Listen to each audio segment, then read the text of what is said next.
सुप्रभातम्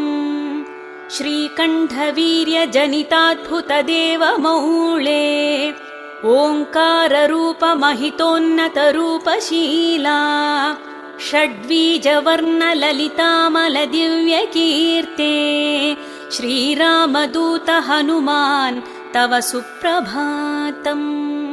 क्रोडाश्ववानरमृगेन्द्रखगेन्द्रकण्ठा पञ्चाश्वभासखनशाश्वतदेवदेव पिङ्गाक्षवीणकृपामृतवारिराशे